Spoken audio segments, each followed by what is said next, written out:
Richard Rodgers with a walk-off touchdown.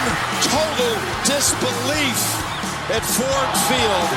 He may go all the way to the 20 down the right side, and it's Randall Cobb to the 5, to the end zone, to the touchdown.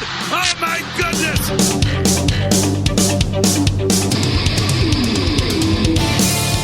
Hey everybody, welcome to the Green and Golden Boys, a Packers podcast and a podcast for fans who are ready for the Green Bay Packers to shock the football world by beating the Buffalo Bills on Sunday Night Football. I am Marcus, and with me is Charles. Charles, how are you? Any given Sunday, baby. Let's go. I don't actually believe that, but it would be amazing if it happened. Come on, you gotta manifest it. Let's be like Aaron and manifest positivity. And let's just picture the win, and it will happen. Yeah, I mean, are you the same person I've been talking to all season? I am forcing myself to be positive here. Well, good. I mean, I agree though. Like I'm my wife will tell you we're big into I should say we. I mean, she's very big into manifesting and putting positivity out there, and I agree. And I think that's what we should do as much as we can. There's nothing wrong with being realistic. We don't want to be pessimistic. The way, again, like we talked about last week, the way I look at it is, hey, we're 3-4. Let's go. I have an opportunity to get back to 500 on Sunday night against the greatest team in the league right now. But on Sunday Night Football, Sunday Night Football, stranger things have happened. This is an interesting matchup for a couple of reasons. I mean, like we just said, this is a Buffalo Bills team that is really, really good offensively. I mean, they have the number one passing offense in the NFL. Packers have the number one passing defense in the NFL as far as yards are concerned. Yeah, as far as yardage is concerned. But yes, go on. Well, no. And I was going to say, this is, like I said, they're the number one offense, but I feel like they're pretty one-dimensional. They don't have a great rushing attack, which I think bodes well for the Packers. I mean, they're 16th in the league in rushing. But their leading rusher is their quarterback, Josh Allen, with 257 yards so far this season. I think that's a really interesting stat because we've had a couple of games playing against that type of quarterback, a rushing quarterback, somebody who's kind of a dual threat. Josh Allen's ability to escape the pocket and, make plays with his feet is well known at this point. And again, kind of like when we played the Bears and when we played, the Giants and even the Jets, like if we can contain him, then we've got an opportunity. And then if we can stop Stephon Diggs, like if it's a matchup between Stephon Diggs and Jaire Alexander and Jaire wins that one-on-one battle, then we've got an opportunity. I'm not as concerned about our defense in this game. I'm more concerned about our ability to move the football. You just hit it there though. I hope that it's been a come to Jesus moment after these last few 3 losses. And I really hope we give Jaire and these guys exactly what they've been really asking for ever since really the Minnesota game. I want Jaire to be one-on-one with Stephon Diggs. Basically the entire, obviously you can't do it every play, but I really hope we don't fall into the zone trap because it's clear that, Jaire has publicly been saying like he wants more man.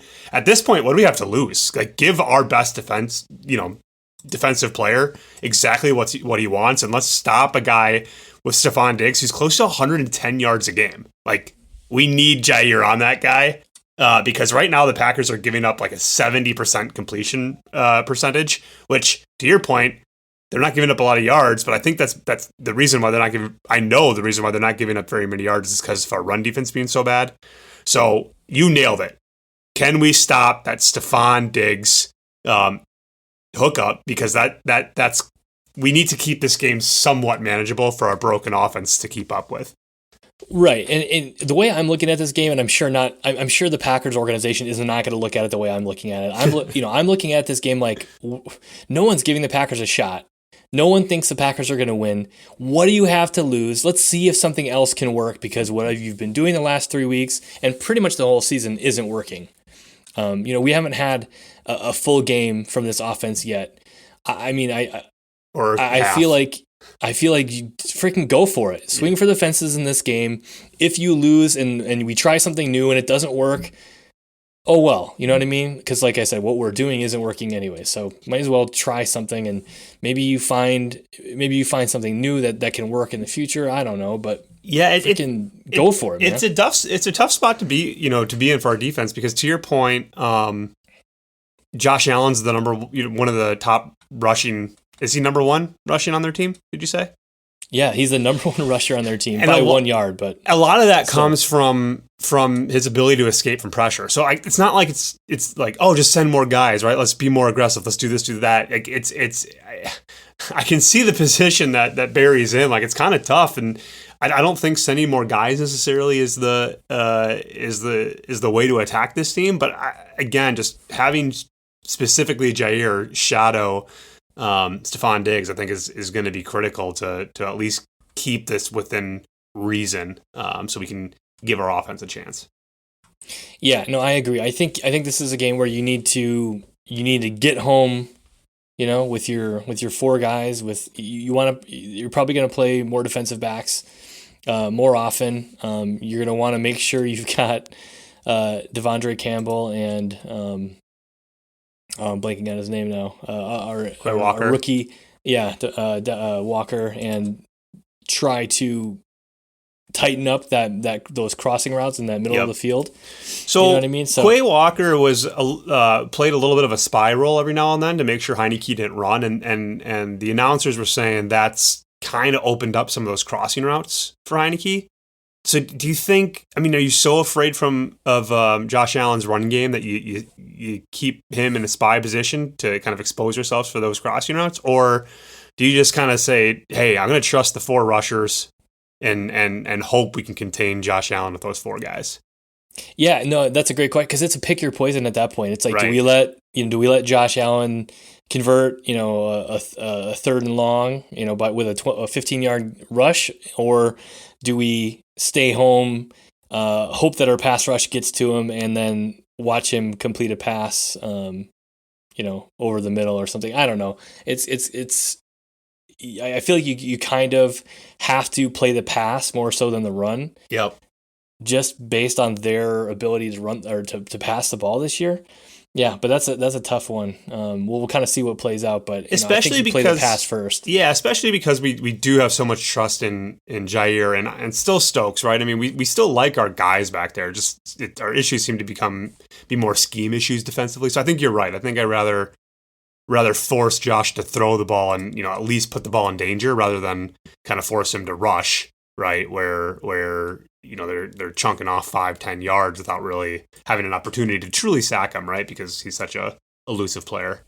Yeah, and one thing I wanted to talk about quickly is this is super interesting to me when I was researching this game, is that offensively there are 3 guys on this offense, or 3. Josh Allen, Stephon Diggs, and Gabe Davis have all but 5 of the team's 20 touchdowns this year. So that's 3 guys with 75% of their touchdowns on the season so far.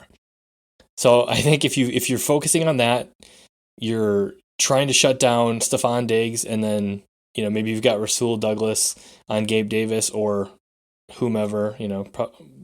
If you can kind of figure out a way to make them even more one-dimensional, then I think, again, you have an opportunity for success. But I feel like for us to win this game or to keep this game tight, we need like what we almost had last week. We need 2 turnovers, right? Like, we need to pick off Josh. We need once or twice, which I can't tell you I'm predicting right now.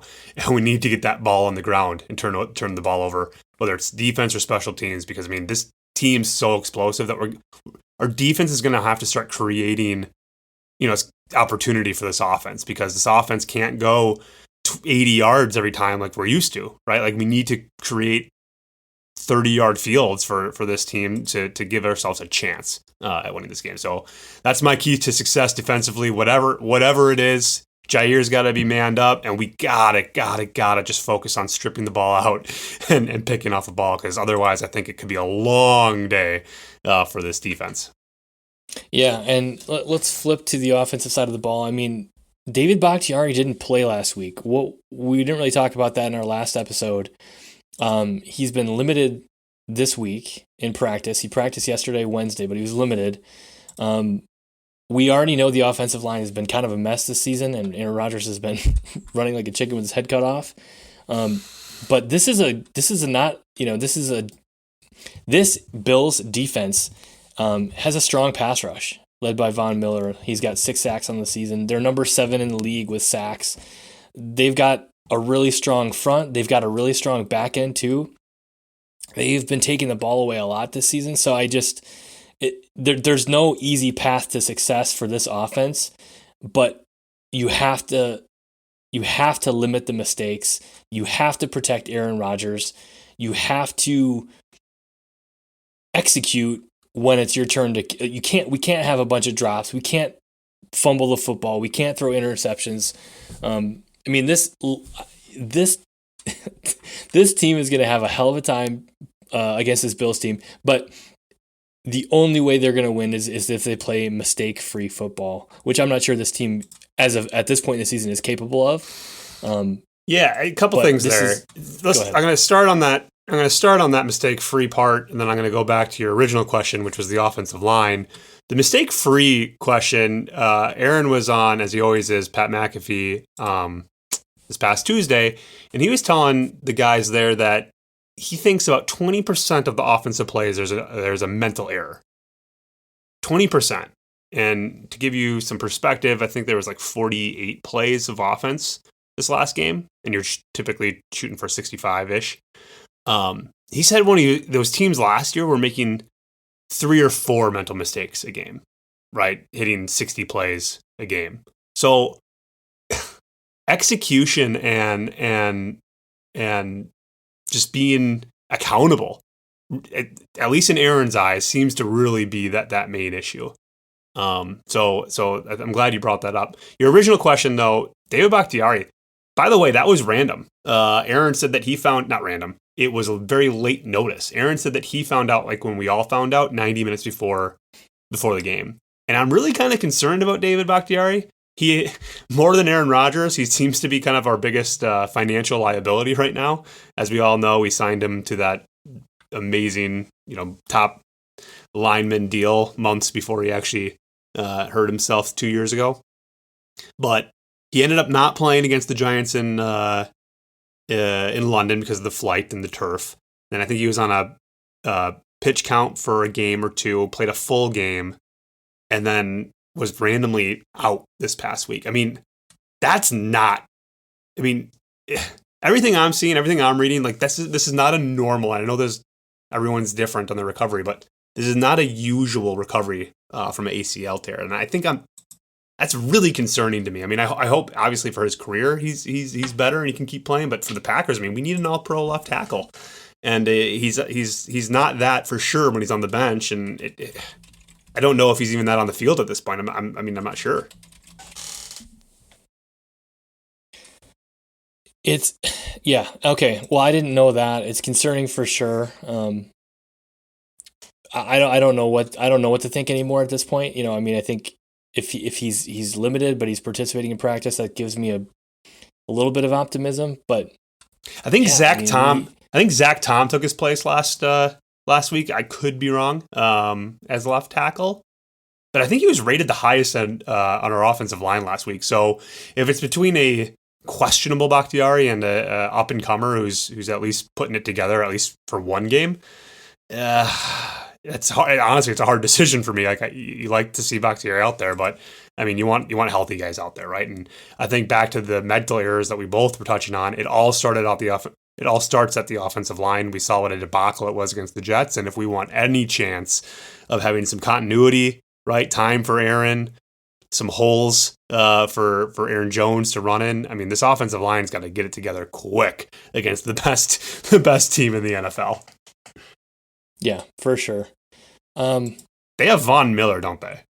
Yeah, they do. And he's got 6 sacks so far. I mean, as we're talking about this, there's not an area. I mean, there's not really not an area of this Bills team that's not good. I heard their punter sucks. Well, I just made that up. I have no idea. Yeah, I was gonna say. I mean, he probably doesn't get a lot of reps, so yeah, maybe he does suck. I have no idea. I'm sorry to whoever the punter is for the Bills if you ever come across this. I mean, I could probably be the Bills punter at this point. But yeah, to your point, I mean, it's there's a reason why like 10 out of 10 people are picking the Bills not only to win but to cover. I mean, honestly, like the pessimistic side of me coming back out, like the line's 11.5 right now, and I hope we keep it within 20. Like if you're being, and I'm not even trying to be alarmist, like it's like I can see this game getting out of control quickly, very quickly.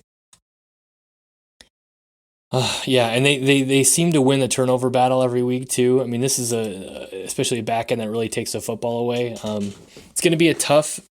It's going to be a tough defensive back, back end to get open on and to separate from. I don't know. Like I feel like as we're talking and I'm thinking about this, my optimism is dwindling. Let's pick it back up. Let's pick it back up. Let's pick it back up. Okay. In a positive. Why should I be? Why should I be optimistic? I'm going to switch roles with you from last week. You need to be optimistic because what I said is true. Any given Sunday, I mean, this is a weird year. Unfortunately, we're on the wrong end of the weirdness, so it makes it harder to get excited about. But like. Teams that aren't supposed to win have been winning in certain games. And oh, by the way, this is a line that you said last week or earlier this week. We have freaking Aaron Rodgers. He might turn it on at the right time. And if we have one receiver that's just kind of clicking today, I mean, honestly, like if we can just, like I said before, if we can have this defense keep it manageable, you never know when Aaron Rodgers is just going to have that classic Aaron Rodgers moment. And this is why every Vikings fan hates you and me, because we always have like this little glimmer of hope. That glimmer has been shrinking more than it ever has the last 3 years, to be perfectly honest. But like, there's you never know when you get vintage Aaron Rodgers, relaxed type statement, throw the ball almost touching the roof of Ford Field, Hail Mary to win the game type moment. I mean, think of all the amazing moments that we've had with games that we were out of that we just magically came back into. And yes, we're going to have to string together more than 2 quarters for the first time all year. But if there's any guy who can lead an offense to do that, it's this guy. Right. And regardless of what you think about his play so far, what you think about him personally, what you think about his drug habits, like dude can sling a football and someone just has to catch it every now and then. That's been the issue. You know, the other person on the other end of that throw has to catch the dang football. Split Jones out wide and let's freaking go, baby. Let's go. Yeah. Well, I'm very interested to see what the play calling looks like for this week. The last 3 games, Aaron Jones and A.J. Dillon have not gotten the football much. I don't know what the heck is going on. I mean, last week the time of possession was pretty skewed. Aaron Jones touched the ball 40% of the plays. So it was, you're right, the number of plays was the issue, not so much who was getting the ball. But to your point, like we still threw the ball on 4th and 1, right? It's like we need an identity. We need to be able to mash teams when they know that we're running. We need to be able to mash the ball 1 yard up the field. And I was listening to a pretty good interview with John Kuhn recently talking to A.J. Dillon, and I won't get into a lot of it today because I think that's its own episode almost. But John is Kuhn, former fullback for those that don't know. He has a problem with our identity being this run pass option, this RPO. Because he's saying his opinion is the offensive line doesn't know until it's happening what Aaron's going to pick. So they can't really explode off the ball. Even if that read that Aaron's making is correct, it's not a smash you in the mouth, mentality that these guys can have lining up. You can't play downhill. Exactly. Whatever it is. He said that the identity wasn't running the ball, as we all know. When he played, it was passing the ball to Jordy. Right, they had a couple go-to plays that he was just really excited. They were all really excited about, but everyone knew exactly where to go before the snap. And the